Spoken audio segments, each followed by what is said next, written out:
खण्डमण्डलाकारं व्याप्तं येन चराचरं तत्पदं दर्शितं येन तस्मै श्रीगुरुवे नमः।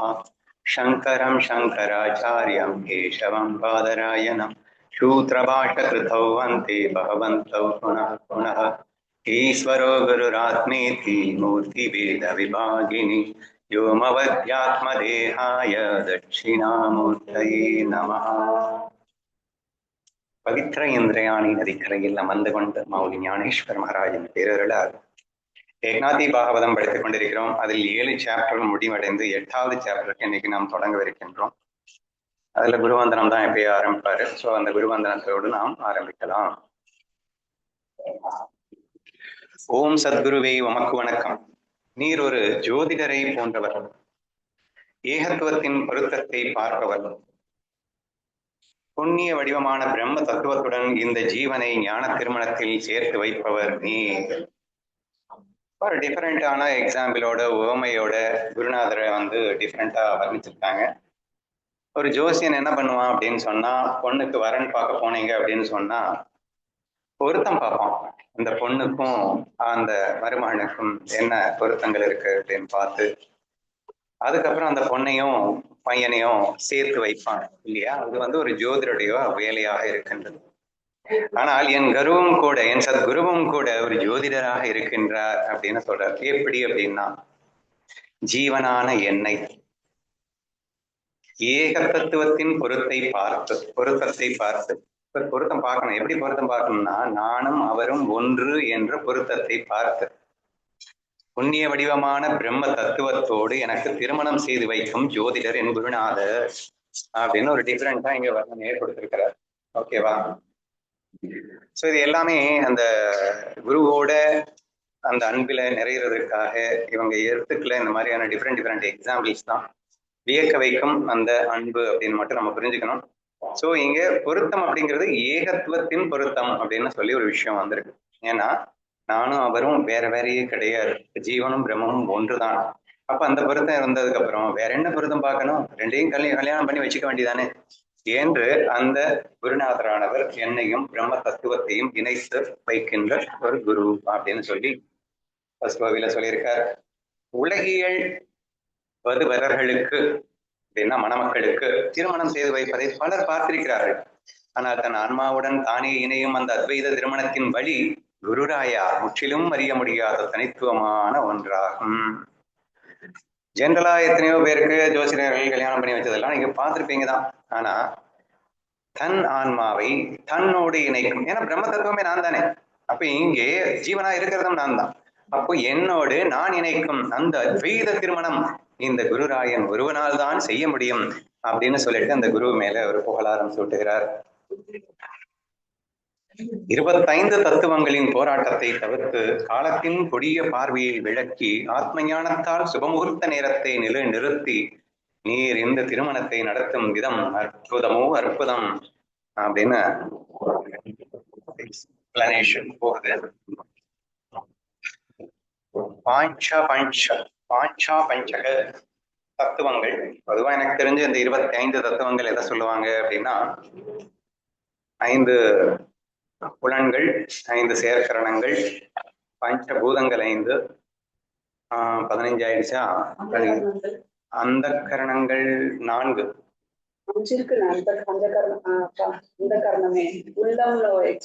மனம், சித்தம், புத்தி, அகங்காரம், உள்ளம் இருக்கு. அப்படியா? சரி, அப்படின்னா கூட 20 வந்துருச்சு. இன்னொரு 5 புலனர் விஷயங்கள் அப்படின்னு எடுத்துக்கலாம்னு நினைக்கிறேன். ஸோ இது எல்லாமே இந்த மாய தத்துவங்கள் அப்படிங்கிறத புரிஞ்சுக்கோங்க. 25 தத்துவங்கள் அப்படிங்கிறது மாயான டிஃப்ரெண்ட் கிரந்தங்கள்ல டிஃப்ரெண்ட் 30, 31, 55, 65, 108 எல்லாம் இருக்கு. மாய தத்துவங்களை எக்ஸ்பிளைன் பண்றதுக்கு டிஃப்ரெண்ட் கிரந்தாஸ் டிஃப்ரெண்டா யூஸ் பண்ணிருக்கு. நம்ம சிம்பிளா இங்க புரிஞ்சுக்க வேண்டியது என்னன்னா, 25 தத்துவங்கள் என்பது மாய தத்துவங்கள்னு புரிஞ்சுக்கணும். இப்போ புலன்கள் மாயையோட ஒப்பிட்டு தானே, செயற்கரணங்கள் ஆகட்டும் அல்லது ஞானக்கரணங்கள், அந்த கரணங்கள் எந்த மாதிரி இருந்தாலும் அந்த மாயையோடு சம்பந்தப்பட்ட அந்த 25 தத்துவங்களின் போராட்டத்தை தவிர்த்து, ஏன்னா நம்மளை பிரபிரம்மத்தோட கல்யாணம் பண்ண விடாம யாரு தடுத்துட்டு இருக்காங்கன்னா இந்த 25 பேர் தான் தடுத்துட்டு இருக்கான். சரியா? இவங்கிட்ட இருந்து என்ன மீட் எடுத்து இந்த 25 தத்துவங்களோடு நம் குரு போராடி என்னை இந்த தத்துவங்களிலிருந்து மீட்டெடுத்து அதை விட காலத்தின் கொடிய பார்வை என்ன எந்நேரமும் காலம் கொள்ள காத்து கொண்டு இருக்கின்றன. அப்போ என்னை பிரம்மத்தோட ஐக்கியப்படுத்திட்டா காலம் எதுவும் பண்ண முடியாது.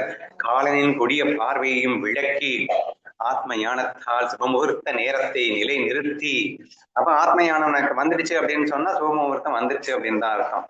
இப்படியெல்லாம் இந்த திருமணத்தை என் குருநாதன் எனக்காக நடத்துகின்ற விதம் எண்ணி பார்க்கவே ஆச்சரியமாகவும் விந்தையாகவும் ஆனந்தமாகவும் அன்பாகவும் இருக்கின்றது என்று அழகாக ஒரு வர்ணனை செல்கிறது. 4 புருஷார்த்தங்களை அறம் பொருள் இன்பம் வீடு இந்த திருமணத்தின் நலங்கு எண்ணெய் மற்றும் பலகாரங்கள் ஆகும். நலங்கு எண்ணெய்னா என்ன தெரியுமா? மஞ்சள் பூசி பெண்ணுக்கு கல்யாணம் ஆறதுக்கு முன்னாடி நலங்கு பூசுறதுன்னு ஒண்ணு வைப்பாங்கன்னா, உட்கார வச்சு பையா நலங்கு பூசுவாங்க. மஞ்சள் நீராட்டு விழா அப்படிங்கிற மாதிரி. திருமணத்துக்கு முன்னாடி செய்ய வேண்டிய ஏற்பாடுகள் எல்லாம் செஞ்சா தானே திருமணம் பண்ண முடியும். அப்படி எனக்கு அறம் பொருள் இன்பம் வீடுங்கிற நலங்கெல்லாம் நல்லா செஞ்சுட்டு டைரக்டா எனக்கு திருமணத்தை செஞ்சு வைக்கிறாராம் என் குருநாதர். சோ அறம் பொருள் இன்பம் வீடு என்பதை எதோட கம்பேர் பண்றாருன்னா திருமணத்தின் நலங்கு எண்ணெய் மற்றும் பலகாரங்களாகும். பலகாரங்களையும் சேர்த்து அகந்தையை நான் என்ற பாவத்தை முழுமையாக சுற்றி போடும் திருஷ்டி கழிப்பாகவும் மாற்றிவிட்டார். சோ அகங்காரத்தை திருஷ்டி போட்டு அறம்பொருள் இன்பம் வீடு அப்படிங்கிறதெல்லாம் பலகாரமா பண்ணி திருமணத்தை என் குருநாதர் என்னை ஜாம் நடத்துகிறார். என்னை என்னோடு சேர்த்து வைக்கின்றார்.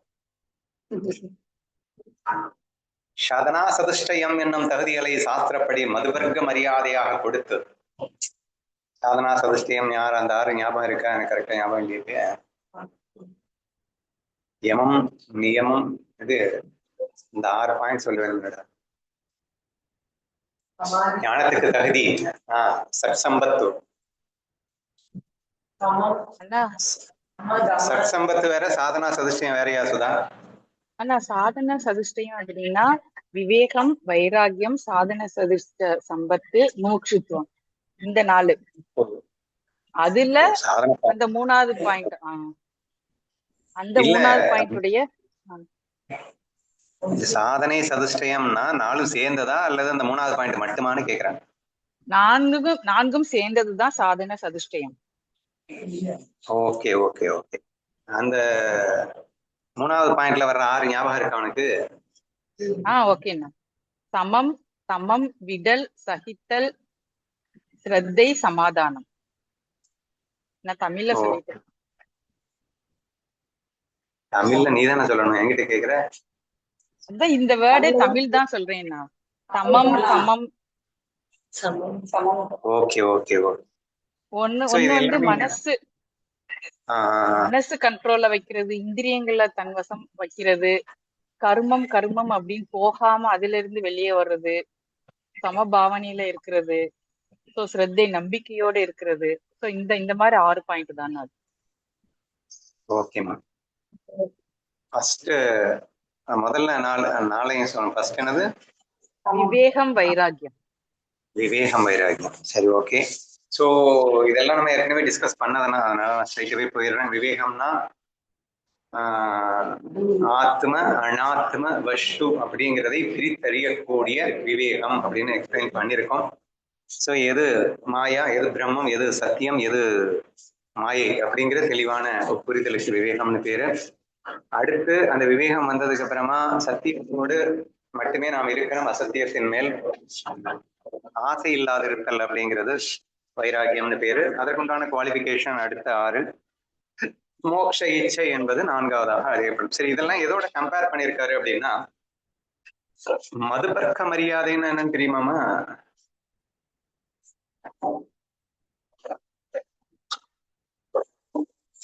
அது தெரியல. சரி, தெரியல.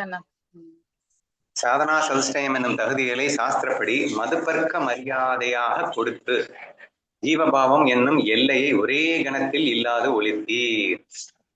ஏன்னா ஜீவபாவம் போகணும்னா இந்த இதெல்லாம் வந்து 4 முக்கியமா இருந்தாதான் ஜீவபாவத்தை போக முடியும். அதனால இந்த 4ஐயும் வச்சு, அது என்னன்னு தெரியல, எனக்கு மதுபர்க்க மரியாதையாக கொடுத்து, ஏன்னா மராட்டியில மதுபர்கான்னு இருக்கு, அது அப்படியே தமிழ்லயும் வந்திருக்கு, ஒரே கணத்தில் என்னை இல்லாத ஒழித்தீர். ஜீவபாவத்தை அழிச்சிட்டாராமா. சரியா? உலக இன்பங்கள் பின்னே தங்கி போய் காலடியிலே மிதிபடும் மேடாயின.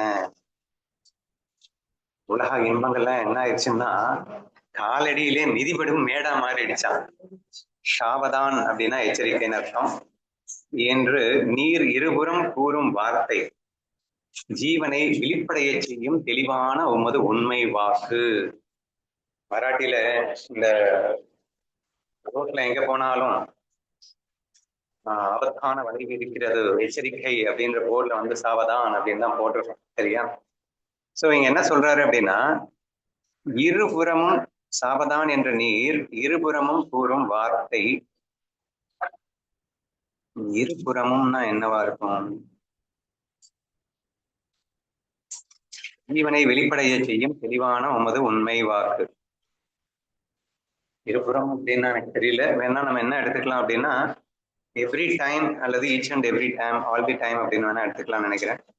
உலக இன்பங்களை நம்ம என்ன பண்ணிட்டோம், முதல்ல காலடியில மிதிப்பட்டு அது மேடாவே வந்துருச்சு. ஸோ ஃபர்ஸ்ட் அதை பண்ணியாச்சு. அது மட்டும் இல்லாம குருநாதர் வந்து இந்த உலகங்கள் இன்பங்களுக்கு பின்னாடி போயிடாம இருக்கணும் அப்படிங்கிறதுக்காக ஒவ்வொரு நேரமும் எச்சரிக்கை கொடுத்து கொண்டு என்னை விழிப்படைய செய்து கொண்டே இருக்கின்றார். அப்படிதான் பண்ணாதான் எனக்கு வந்து பிரம்மத்தோட கல்யாணம் பண்ணி வைப்பார். அதனால இதெல்லாம் அவர் பண்ண வேண்டியது இருக்கு. அதனால எனக்கு எச்சரிக்கை பண்ணி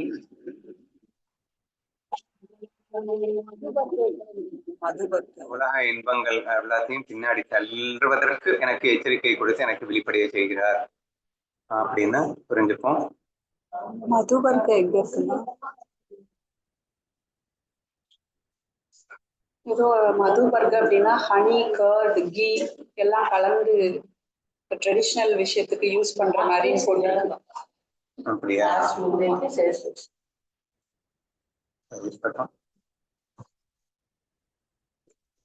உலகியல் வேறுபாடுகளின் விதி விடைகிறது. குரு சீடருக்கு இடையே உள்ள அந்தரப்படம் திரை இயல்பாகவே விலகுகிறது. சொற்கள் மௌனமாகி ஒடுங்கும் அந்த கணமே உமது மங்களகரமான முகூர்த்தம் ஆகும். ஜீவன் பிரம்மத்தோட ஐக்கியமாகுதுன்னு சொல்லலாம், ஜீவன் குருவோட ஐக்கியமானதுன்னு சொல்லலாம், குருவும் சிஷ்யமும் ஐக்கியமாகிறார்கள்னு சொல்லலாம். ஏன்னா குரு தானே பிரம்மமே. சோ தான் தன்னோடு கலந்து வைப்பதற்கு அப்படின்னா இங்கே குருவே ஜோதிடராக வந்து தன்னோடு தன்னை கலக்கின்றார் அப்படின்னு கூட எடுத்துக்கலாம். வேதத்துல அப்படிதான் போக வேண்டியது இருக்கு. சரி, இங்க என்ன சொல்லியிருக்குன்னா உலகியல் வேறுபாடுகளை விதி உடைக்கிறது. சரியா? ஆட்டோமேட்டிக்கா நம்ம வந்து வேத பாவத்தை சுக்கு நூறா நொறுக்கிடுறோம். உலகியல் வேத பாவத்தை மட்டும் நொறுக்கல, குரு சீடருக்கு இடையே உள்ள திரையும் இயல்பாகவே விளைகிறது. அப்ப குருவும் நானும் வேறல்ல அப்படிங்கிற அந்த ஞானமும் நமக்கு வருகிறது. அதுக்கப்புறம் சொற்கள் மௌனமாகி ஒடுங்கும் அந்த கணம்தான் மங்களகரமான முகூர்த்த நேரம் ஆகின்றது. சோ அப்படிலாம் இருந்தா தானே கல்யாணம் பண்ண முடியும். அர்த்த மாத்திரை வடிவ சமநோக்கால் ஆத்ம பிம்பத்துடன் நாட்டம் கூடுகிறது. ஐக்கிய பாவத்தின் கைகள் ஒன்றிணையும் இந்த திருமணத்தின் தகுதி ஒப்பற்றதாக இருக்கின்றது. இந்த ஓம்காரத்துல ஒரு புள்ளி இருக்குல்ல, இது அர்த்த மாத்திரை அப்படின்னு சொல்லுவாங்க. ஆ ஊ மா மேல ஒரு புள்ளி, இதுதான் ஓம் அப்படிங்கிற அந்த மந்திரத்தினுடைய ஒரு முக்கியமான சொல்லு. இது குறிப்பா என்ன சொல்லுவாங்க அப்படின்னா ஜாக்கிரத ஸ்வப்ன சுசுப்தி அவஸ்தைகளை வந்து ஓம் மேல போட்டுருவாங்க. அப்போ இந்த எல்லா அவஸ்தைகளையும் அதிஷ்டானமாக இருக்கக்கூடியது எது அப்படின்னா இந்த இம் அப்படிங்கிற அந்த அரை மாத்திரை. அப்ப நம்ம இந்த 3 அவஸ்தைகளையும் தாண்டி அதிஷ்டானமாக இருக்கின்ற அந்த அர்த்த மாத்திரையில் நாம் ஒடுங்க வேண்டும். 3க்கும் பேஷா இருக்கக்கூடிய அதுல போய் நம்ம ஒடுங்கணும். அப்போ அது எல்லாத்துலயுமே இருக்கும்னு சொல்லுவாங்க. எது என்ன? பிரம்மபாவம், ஜாக்கிரத ஸ்வப்னா சுசுப்தி 3லயுமே இருக்கக்கூடிய ஒரு அவஸ்தை தான் வந்து துரிய அவஸ்தை. துரிய செப்பரேட் அவஸ்தை கிடையாது இல்லையா? சோ அதைத்தான் அந்த அர்த்த மாத்திரையில பொதுவா சொல்றது உண்டு. அதை இங்க கோடிட்டு காட்டுறார். சோ அர்த்த மாத்திரை வடிவ சமநோக்கால் அப்படின்னு சொன்னா இந்த 3 அவஸ்தைகளையும் கடந்து அதற்கு அதிஷ்டானமாகிய துரியா அவஸ்தை அப்படிங்கிற ஒரு விஷயத்தை பெற்றமையால், ஆனா அப்பதானே சமநோக்கம் வருது. ஆத்ம பிம்பத்துடன் நாட்டம் கூடுகிறது. ஆட்டோமேட்டிக்கா ஆத்மாவே ஆத்மத்தோடு நெருங்கிட்டோம்ல, அப்போ அதோட நாட்டம் கூடுகிறது. ஐக்கிய பாவத்தின் கைகள் ஒன்றிணையும் இந்த திருமணத்தின் தகுதி ஒப்பற்றப்பட்டது. சோ இப்படித்தான் ஜீவன் பிரம்மத்தோடு ஐக்கியமாகின்றான். இதனுடைய இந்த தகுதி விலை மதிக்க முடியாததாக இருக்கின்றது அப்படின்னு வச்சுக்கோங்க. அந்த இடத்தில் கருப்போ வெளுப்போ சிவப்போ கருமையோ இல்லை. மணமகன் கண்களுக்கு தெரிவதில்லை. மணமகன்னா இந்த இடத்துல பிரம்மம் இல்லையா? மணமகன் கண்களுக்கு தெரிவதில்லை. அத்தகைய ஒரு அதீத திருமண திருவிழா என்ன அழகா எக்ஸ்பிளைன் பண்ணிருப்பார். இப்ப வந்து நான் பிரம்மத்தோட ஐக்கியமாக போறேன். நான் யாரு? ஜீவன். ஜீவன்னா என்ன? உருவத்தோடு இருக்கக்கூடிய ஒருத்தனா நான் இருக்கேன் இல்லையா? இப்போ என்ன எதோட ஐக்கியப்படுத்தணும்? பிரம்மம். பிரம்மத்துக்கு உருவம் இருக்கா? இல்ல. மணமகள் யாரு? நான். மணமகன் யாரு? பிரம்மம். இப்ப மணமகன் எப்படி இருப்பான் அப்படின்னு நீ கேட்டேன்னா, அவனுக்கு கலர் கருப்பும் கிடையாது, வெளுப்பும் கிடையாது, சிவப்பும் கிடையாது, ஒண்ணுமே கிடையாது. ஆடா அவனுக்கு கலர் இல்லைன்றது மட்டும் இல்லடா, அவனுக்கு உருவமே இல்லடா, அவன் கண்ணுக்கே தெரிய மாட்டான். ஆனா கண்ணுக்கு தெரியாதே, கலர் இல்லாதே, உருவம் இல்லாதே, கண்ணுக்கு தெரியாத அந்த மணமகனோட இப்போ இந்த ஜீவன் திருமணம் நடத்த போகின்றான். அத்தகைய திருமண திருவிழாது அப்படின்னு எக்ஸ்பிளைன் பண்றாரு. ஆனால் என்ன ஒரு ஆச்சரியம், இரண்டாவது நபர் என்று யாரும் இல்லாமலேயே தனிமையில் ஏகத்துவத்திலேயே இந்த திருமணத்தை முழுமையாக நடத்தி வைக்கிறார் குருராயர். இது இன்னொரு பெரிய ஆச்சரியம் இருக்கு. திருமணம்னா நீங்க 1000 பேரை கூட்டி வச்சுக்கிட்டு பயங்கரமா வந்து கிராண்ட் செலிப்ரேஷன் பண்ணி கொண்டு பண்ணுவீங்க. ஆனா இங்க அப்படி இல்லை. நம்ம குரு எப்படி பண்றாரு அப்படின்னா, யாருமே இல்லை. ஏன்னா இங்க ஜீவனே இல்லாம போறான். பிரம்மத்துல ஐக்கியமானதுக்கு அப்புறம் ஜீவனே இல்லாம போறான். அப்புறம் என்ன பண்ண போறது? சோ என்ன ஒரு ஆச்சரியம், இரண்டாவது நபர் யாரும் இல்லாமலேயே தனிமையிலேயே ஏகத்துவத்திலேயே இந்த திருமணத்தை நடத்தி வைக்கின்றார் குருராயர். உம்மை குரு வடிவில் வணங்கச் சென்றால் உள்ளே இருக்கும் ஆன்மாவும் நீரே என்று விளங்குகிறது. உள்ளேயும் வெளியேயும் எங்கே பார்த்தாலும் எல்லாவற்றிலும் எப்போதும் நீரையே நிறைந்துள்ளீர். இப்ப ஆக்சுவலி இப்ப நானும் குருவும் வந்து திரையும் விலகிடுச்சுல. இப்ப நானும் குருவே பிரம்மம், இப்ப நானும் குருவும் திரையும் விலகிடுச்சு. நான் ஒன்னா வணங்கலாம் அப்படின்னா வணங்கவும் முடியல. ஏன்னா உள்ளே வெளியே எங்கே பார்த்தாலும் எல்லாவற்றிலும் அங்கே இருக்கிறது நீங்க அப்படின்னா, அதாவது எனக்குள்ள எனக்கு வெளியே, உள்ளே வெளியேன்னு எங்கேயும் நினைச்சிடாதீங்க. எனக்கு உள்ளேயும் அவர் தான் இருக்காரு, எனக்கு வெளியே இருக்கிறாரு, நானாவே அவர் தான் இருக்கிறாருன்னு நான் பார்த்துட்டேனே, இப்ப எப்படி நான் வணங்குறது என்று தோன்றுகிறது ஜீவனுக்கு, சிஷ்யனுக்கு. உமது குருத்துவத்தை பார்க்கும்போது என் நான் என்ற தன்மை உண்மையிலேயே மறைந்து விடுகிறது குருநாதா. என்னை இப்படி உம்மோடு இணைத்துக் கொண்டு இந்த நூல் கதையை நீர் எழுதி வைக்கிறீர். கடைசியில நான் சொன்ன மாதிரி பிரம்மத்தோடு ஐக்கியப்படலை, பிரம்மமாகிய குருவோடு நம்ம சிஷ்யன் ஐக்கியப்பட்டு விட்டார். ஏகநாத் மகாராஜ் ஐக்கியப்பட்டு இப்ப நூல் எழுத வந்துட்டாருன்னு நினைக்கிறேன். உமது குருத்துவத்தை பார்க்கும்போது என் நான் என்ற தன்மை முற்றிலும் மறைந்து விடுகிறது குருநாதா. என்னை இப்படி உம்மோடு இணைத்துக் கொண்டு நூல் கதையை நீர்தான் எழுத வைக்கிறீர் அப்படின்னு சொல்லி நம்ம ஆயிடுச்சுன்னு நினைக்கிறேன். பார்ப்போம். முந்தைய கதையின் தொடர்ச்சியாக 7ஆம் அத்தியாயத்தின் இறுதியில் அவதூதர் யது மகாராஜனுக்கு கபோதப்பறவையின் கதையை கூறினார். இதெல்லாம் எங்க வந்தது? ஒன்னும் வரலையே. பூமி முதலான 8 குருக்களை பற்றி கபோதம் வரை மிக தெளிவாக ஆத்ம ஞானத்தை அளிக்கும் மிகச்சிறந்த முதன்மை குருக்களாக அவதூறர் விவரித்தார்.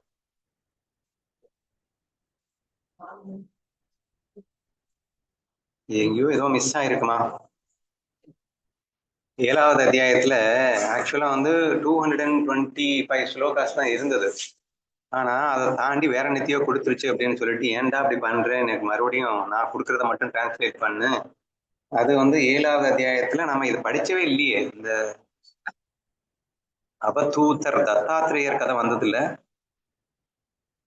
யது மகாராஜானுக்கு கபோத பறவையின் கதையெல்லாம் வரலையே, படிக்கவே இல்லை. சரிம்மா, அதை நான் வந்து செக் பண்ணிட்டு சொல்றேன். இப்ப நம்ம கண்டினியூ பண்ணிட்டோம், இதை அப்படியே கண்டினியூ பண்ணுவோம். 7வது அத்தியாயத்துல அது ஏதாவது மிஸ் ஆயிருந்தா அதை நான் தனியா ஒரு நாள் சொல்றேன். ஓகேவா? Let us not confuse with that. அப்படியே நம்ம கண்டினியூ பண்ணலாம். ஸோ ஒரு கதை, அதாவது அவதூதர் தத்தாத்திரேயருக்கு, சரி, அவதூதர் தத்தாத்திரேயரது மகாராஜனுக்கு, யாரு, யது மகாராஜனுக்கு, தத்தாத்திரேயா வந்து யது மகாராஜன் அப்படிங்கிறவர். ஆனா இதுதான் நம்ம மிஸ் பண்ணிட்டோம் போலண்ணா. அவதூதர் கதை தான் எல்லாரையுமே குருவா நினைச்சு அந்த கதை வரும் அப்படின்னு நம்ம இதுக்கு டிஸ்கஸ் பண்ணோம்ல. அவதூதர் யது மகாராஜாக்கு சொன்னது. ஆமாண்ணா. கபோத பறவையின் அப்படின்னு வந்திருக்கு. சோ அந்த புறாட்டேந்து எதையாவது கத்துட்டு இருந்தாரா என்னவோ. ஆமாண்ணா. சரி, பரவாயில்ல, அப்படியே கண்டினியூ பண்ணுவோம். பூமி முதலான 8 குருக்களை பற்றி கபோதம் வரை மிக தெளிவாக ஆத்ம ஞானத்தை அளிக்கும் மிகச்சிறந்த முதன்மை குருக்களாக அவதூதர் விவரித்தார். ஓகே, நீ சொல்றதான் வருது. ஸோ பூமியை கூட அவர் குருவா சொல்லியிருக்காரு போற. அது போக 8 குருக்களை பத்தி பேசியிருக்காரு, கபோதத்தை பத்தியும் பேசியிருக்காரு. இதுல இருந்ததெல்லாம் நான் குருவா, அவங்களையெல்லாம் குருவா பார்த்து இதுல இருந்ததெல்லாம் நான் ஞானத்தை கற்றுக்கொண்டேன் என்பது வரை மேல்வி 7வது அத்தியாயத்துல முடிந்திருக்கலாம். இப்ப அப்படியே பார்க்கலாம். மீதமுள்ள குருக்களின் நிலையை அவதூதர் இனி எதுவுக்கு கூறுவார். அங்கே உங்கள் சித்தத்தை விழிப்புடன் வையுங்கள், அதை கேட்பதால் ஆத்ம ஞான நிலை கிட்டும். சரியா? ஸோ அதனால ஒரு 8 மட்டும் மிஸ் பண்ணிட்டோம், அதை ஒரு நாளைக்கு பார்க்கலாம். 9வது குருவில இருந்து இப்ப நம்ம ஆரம்பிக்கிறாருன்னு நினைக்கிறேன். எது மன்னனின் கேட்பதில் உள்ள ஆர்வத்தை கண்டு அந்த அந்தனருக்கு மகிழ்ச்சி உண்டாயிற்று. யாருக்குன்னா தத்தாத்திரேயருக்கு. அந்த மகிழ்ச்சியினால் அவர் உத்வேகத்துடன் தத்துவங்களை விவரிக்க தொடங்கினார். மன்னனே, விழிப்புடன் கேளாய். புலன் இன்பங்களை நுகர்வது என்பது சொர்க்கத்திலும் நரகத்திலும் சமமானதே, இதில் எந்த சந்தேகமும் இல்லை. என்னப்பா இது எப்படி சொல்லிட்டாரு சுதா? இது என்ன இப்படி சொல்லிட்டாரு? எப்படி விளக்குறது? நீயே விளக்கு பார்ப்போம்.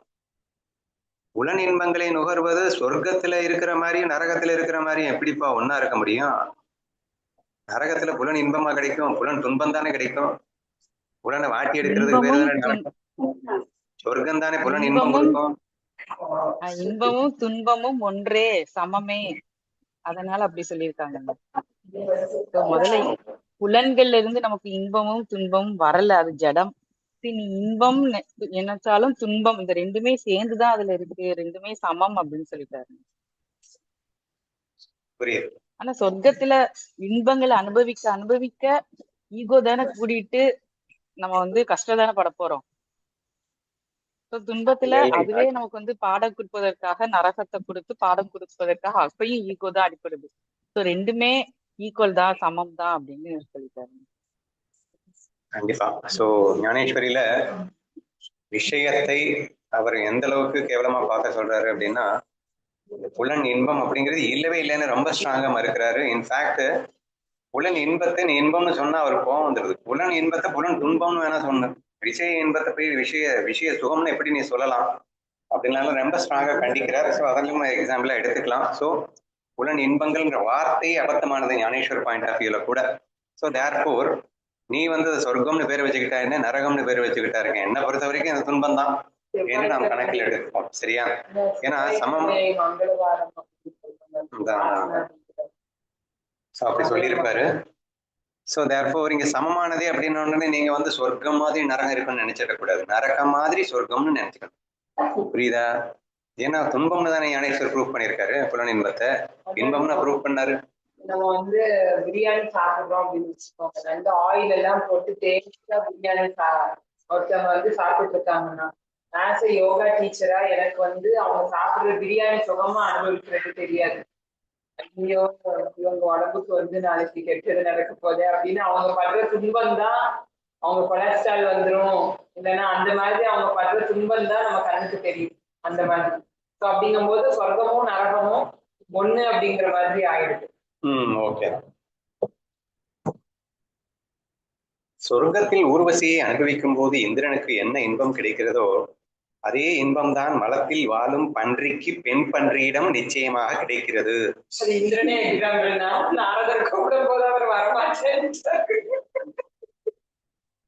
இவர் பாரு, நமக்கு டவுட் வந்துடும், அவரே எக்ஸ்பிளைன் பண்றாரு, வேற லெவல்ல எக்ஸ்பிளைன் பண்றாரு.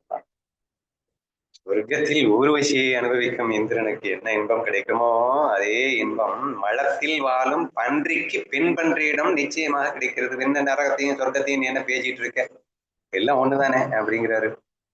இதை அறிந்த சாதுக்கள் இருவகை இகலோக பரலோக இன்பங்களிலும் மனதை செலுத்துவதில்லை. பிணத்தை கட்டிப்பிடிக்க எப்படி மனம் வராதோ அப்படியே சாதுக்கள் புலன் இன்பங்களை வெறுக்கிறார்கள். இது அப்படியே ஞானேஸ்வர் மகாராஜ் வேற ரேஞ்சில் சொல்லியிருப்பாரு. ஸோ அது ஸ்டார்ட் ஆகுது. அதனால அது புலன் இன்பம் அப்படிங்கிறதையே துன்பம் அப்படிங்கிற ரேஞ்சில தான் சாதுக்கள் பார்க்கிறார்கள் அப்படின்னு புரிஞ்சுப்போம்.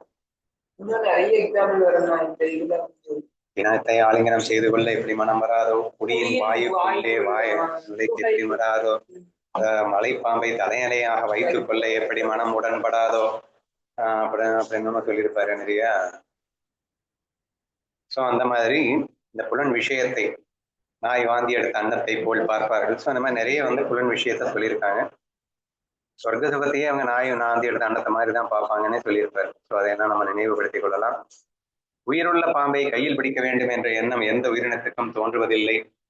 மலைப்பாம்பை தலையணையாய் வைத்துக் கொள்வதுன்ற அந்த ஞானேஸ்வர மகாராஜருடைய உவமைய இவர் டிஃப்ரெண்டா சொல்லியிருக்காரு.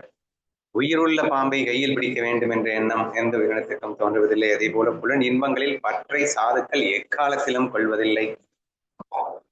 உயிரினங்கள் துன்பத்தை கேட்காமலேயே எப்படி அது அவர்களை வந்தடைகிறதோ அப்படியே நாம் விரும்பாவிட்டாலும் முன்வினை பயனால் புலன் இன்பம் தானாகவே வந்த துன்பமோ இன்பமோ ஆட்டோமேட்டிக்கா அது வரத்தான் செய்யும். நீ வேணான்னு சொன்னாலும் அது வந்து தொலையும். ஏன்னா ஏற்கனவே கர்மா இருக்கே. அந்த கிராப்தத்தின் படி ஆட்டோமேட்டிக்கா அது இன்பமும் சரி துன்பமும் சரி வரும். அப்ப என்ன செய்யணும்னு சொல்லுவாருன்னு நினைக்கிறேன். எனக்கு துன்பம் வர வேண்டும் என்று எந்த உயிருக்கும் விருப்பம் இருப்பதில்லை. ஆயினும் விதியானது துன்பத்தை கொண்டு வருகிறது. அதுபோல இன்பமும் விதியின்படியே வருகிறது.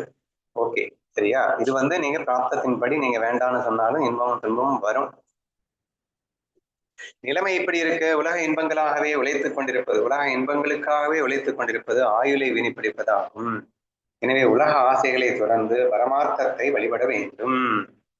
சோ நீ வந்து அது பிராப்தத்தின்படி அது வந்துட்டு தான் இருக்கும். நீ அது மேல ஆசைப்படாது. இன்பத்துக்கும் ஆசைப்படாது, துன்பத்துக்கும் ஆசைப்படாது. நம்ம துன்பத்துக்கு மட்டும் ஆசைப்பட மாட்டோம், இன்பத்துக்கு ஆசைப்படுவோம்.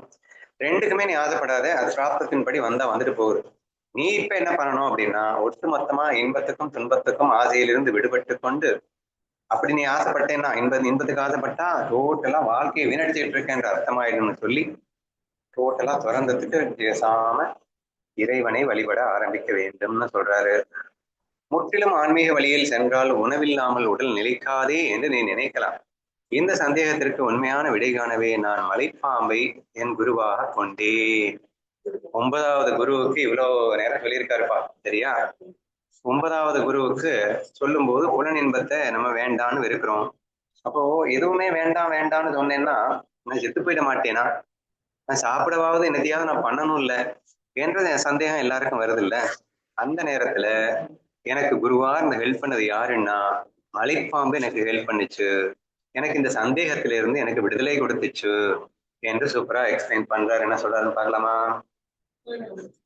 மலைப்பாம்பு எந்த முயற்சியும் இன்றி கேட்காமல் கிடைக்கும் உணவை உட்கொள்கிறது. உணவு கிடைக்காவிட்டாலும் தன் பொறுமையை அது இழப்பதில்லை. அதன் உறுதி அத்தகையதாக இருக்கின்றது. ஸோ மலைப்பாம்புகிட்ட இருந்து என்ன கத்துக்கணும் நம்ம? அது தானாக கிடைக்கும் போது மலைப்பாம்பு வந்து ஏன்னா அது ரொம்ப மூவ் பண்றது ரொம்ப கஷ்டம். மலைப்பாம்பு வந்து நம்ம படத்துல எல்லாம் வந்து பயங்கர ஃபாஸ்டா மூவ் பண்ண மாதிரி காட்டுவாங்க. பட் ரியல் மலைப்பாம்பு அப்படிங்கிறது வெரி ஸ்லோவா தான் மூவ் ஆகும். அப்போ ரொம்ப ஃபாஸ்டா சிங்கம் புலி ஓடுறதுல இருந்தே நம்ம மான் குட்டி எல்லாம் தப்பிச்சு ஓடி போயிடுது. இந்த மலைப்பாம்புட்ட சிக்குமா என்ன? அப்ப சிக்காது. அப்போ அது மலைப்பாம்புன்னு தெரிஞ்சுக்காம அதுவா வந்து மலைப்பாம்பு மேல படுத்தாதான் உண்டு, இறுக்கி பிடிச்சிக்க முடியும் மலைப்பாம்பால. அதனால இது வந்து ட்ரை பண்ணிலாம் வந்து கிடைக்க உணவு கிடைக்கிறதுக்கு வழியே இல்லை மலைப்பாம்புக்கு. ஆனாலும் அந்த மலைப்பாம்புக்கு முயற்சியே இல்லாம கிடைக்கும் போது மட்டும் உணவை உட்கொள்கிறது. கிடைக்கலன்னா அது பொறுமையா அது பாட்டுக்கு நிம்மதியா தான் இருக்கு. அந்த மாதிரி நம்ம இருந்துட்டு போவோம். நம்ம அதுக்காக நான் சாப்பிடணும் இல்லை அப்படின்னு சொல்லிட்டு நான் பாட்டுக்கு எல்லா கர்மத்தையும் பண்ணிக்கிட்டு ஆசையில போய் விழவா? அட வேண்டாம், சும்மா விடுப்பா அப்படின்னு சொல்லி மலைப்பாம்புட்ட இருந்து அதை கத்துக்கிட்டாராம். அது தன் வாயை திறந்து வைத்திருக்கும். இயல்பாக உள்ளே விடுவதே அது சுவையானது அல்லது சுவையற்றது என்று ஆராயாமல் மகிழ்ச்சியோடு உணவாக ஏற்றுக்கொள்கிறது. ஓ ஆமாப்பா, கேள்விப்பட்டிருக்கேன். வாயை நல்லா திறந்து வச்சுக்கிட்டு அது பாட்டுக்கு படுத்துக்கும். இது வாயு மலைப்பாம்போட வாயின்னு தெரியாம எதையாவது உள்ள போச்சு அப்படின்னு சாப்பிட்டு. சரியா? சோ அது கொலிக்காது. இதுல என்ன பியூட்டினா நெக்ஸ்ட் அது என்ன உள்ள போனாதான். இப்ப நம்ம வந்து வெரைட்டியா பார்த்துட்டு இது நல்லா இருக்குமா இது நல்லா இருக்குமான்னு பார்த்து டேஸ்ட் எல்லாம் வந்து சாப்பிட்டுட்டு இருக்கோம்ல. அது பாட்டுக்கு வாயை விரிச்சு வச்சிருக்கோம். உள்ள என்ன போகுதோ, அது சுவையா போகுதோ சுவை இல்லாம போகுதோ அதெல்லாம் பத்தி கவலை இல்லை. வாழணும்ல, வாரணத்துக்கு எழுந்தியாவது உள்ள போகணும்ல, கடவுளா பார்த்து உள்ள அனுப்பிச்சிருக்கான், ஓடு உள்ள அப்படின்னு சொல்லிட்டு அது பாட்டு சந்தோஷமா அதை ஏற்றுக்கொண்டு வாழ்கின்றது. என்னமா வாழுது அப்படின்னு அது குருவாக பார்க்கின்றார் தத்தாத்திரேயர். யோகிகளின் நிலையும் அது போன்றதே. அவர்கள் எப்போதும் ஆத்ம சிந்தனையில் இருப்பார்கள். சுவையில் மீதான பற்றை துறந்து தற்செயலாக கிடைப்பதை உண்பார்கள். இல்லையா? ஸோ இந்த பாயிண்ட சொல்றதுக்காக தான் மெயினா சொல்ல வந்தது. ஸோ தானா கிடைக்கிறத மட்டும் சாப்பிட்டுட்டு அவர் பிச்சை கூட போக வேணாங்கிறாருப்பா. தானா கிடைச்சா மட்டும் சாப்பிடுங்க, இல்லைன்னா பட்டி கிடங்க. சரியா? மீதி நேரத்துல ஃபுல்லா ஆத்ம சிந்தனையிலே தான் இருக்கணும். யோகிகள் உணவு உட்கொள்ளும் போது நாக்கு அதன் சுவையில் மூழ்குவதில்லை, அவர்கள் நாட்டிற்கு அடிமையாவதும் இல்லை, ஆத்ம ஞானத்துடனேயே உணவை உட்கொள்கிறார்கள். எகேன் டேஸ்டுக்கு அவங்க அடிமையாக மாட்டாங்கன்றதுக்கு இந்த ஒரு ஸ்லோகம் சொல்லப்பட்டிருக்கு. மனம் ஃபுல்லா ஆத்ம ஞானத்திலேயே இருக்குமே தவிர உணவு மேல இருக்காது. புளிப்பு காரம் தெரிந்தாலும் எல்லாவற்றையும் ஒரே தன்மையாகத்தான் உண்கிறார்கள். சுவையானது சுவையற்றது என்று பாராமல் தன் அக மகிழ்ச்சியால் அனைத்தையும் இனிமையாக்குகிறார்கள். டேஸ்ட் அப்படிங்கிறது நில்லுங்கிறத மறுபடியும் சொல்லிட்டு இருக்காருமா இதுல. வாய் திறந்து இருக்கும் போது இயல்பாக காற்று மட்டும் உள்ளே சென்றாலும் அதுவே மலைப்பாம்புக்கு உணவாகி உடலை வளர்க்கிறது. எதுவுமே போகலைன்னாலும் வெறும் காத்து சாப்பிட்டுட்டு கூட அது வாழும். ஏன் சொல்றாருன்னா, எதுவுமே கிடைக்கலன்னாலும் நீ பாட்டுக்கு காத்த சாப்பிட்டு வாழுன்னு நமக்கு தான் சொல்லிட்டு இருக்காரு. யோகிகளின் நிலையும் அப்படியே. அவர்கள் காற்றை மட்டுமே புசித்து உபவாசம் இருந்து மகிழ்வோடு இருப்பார்கள். உணவுக்காக பிறரிடம் ஒருபோதும் கெஞ்ச மாட்டார்கள். குறைவு நிறைவு சுவை சுவையின்மை என்ற பாகுபாடு அவர்களுக்கு இல்லை. இயல்பாக வாய்க்கு தேடி வந்ததை நிதானமாக உட்கொள்கிறார்கள். மலைப்பாம்புக்கு நீண்ட நாட்களாக தற்செயலாக உணவு கிடைக்காவிட்டாலும் அது தன் உறுதியிலிருந்து தவறுவதில்லை, தன் இடத்திலேயே கிடந்து புரளும். எக்ஸாம்பிள் மறுபடியும் அவரை கூட எவன்டையும் போய் கேட்காத, பட்டினி கிடந்து சாவு அப்படிங்கிற மாதிரி சொல்லிட்டு இருக்காரு. அதே போல யோகிகளுக்கு நீண்ட காலம் உணவு கிடைக்காவிட்டாலும் அவர்கள் ஆசனத்தில் அமர்ந்து தூக்கமின்றி விழிப்புடன் தியானத்தில் தான் ஆழ்ந்திருப்பார்கள். அவர்களுக்கு தூக்கம் இல்லை, ஆனால் இரவும் பாடும் தன் ஆன்ம சிந்தனையில் ஒடுங்கி இருக்கிறார்கள். ஆன்ம ஸ்வரூபத்தில் ஒடுங்கி இருக்கிறார்கள். உணவிற்காக வெளி உலக முயற்சிகளை செய்யார். உடலுக்கான உணவு விதியின்படி வரும். அவன் பிரார்த்தம்படி அது வரும்போது வரும். அது பாட்டுக்கு வந்தா வரட்டும், வரலன்னா போகட்டும்னு சொல்லிட்டு அவன் பாட்டுக்கு ஆத்மஸ்வரூப சிந்தனையிலேயே ஒடுங்கி இருக்கணும். விதியின்படி அந்தந்த நேரத்தில் என்ன கிடைக்க வேண்டுமோ அந்தந்த நேரத்தில் கிடைக்கும். அதனால் அவர்களின் ஞானம் மாறுபடுவதில்லை, ஆத்ம விழிப்புணர்வுடன் உறுதி தளர்வதில்லை.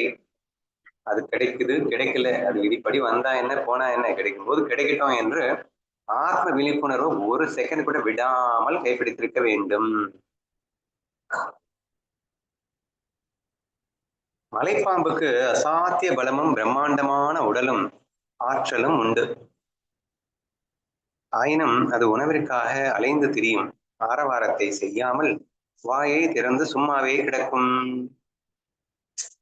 எக்ஸ்ட்ராவா என்ன சொல்லியிருக்காருன்னா, it has very great strength இருக்கு, நான் கூட அது அசைய முடியாது, அது கையாளாதனத்துல படுத்திருக்குன்னு நான் சொல்லிட்டேன்.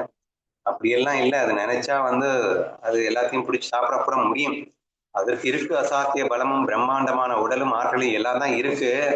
ஆனாலும் அது பாட்டுக்கு வாயை திறந்துகிட்டு இருக்கும், வந்ததை மட்டும் சாப்பிட்டுட்டு கம்முன்னு கிடக்கலாம்.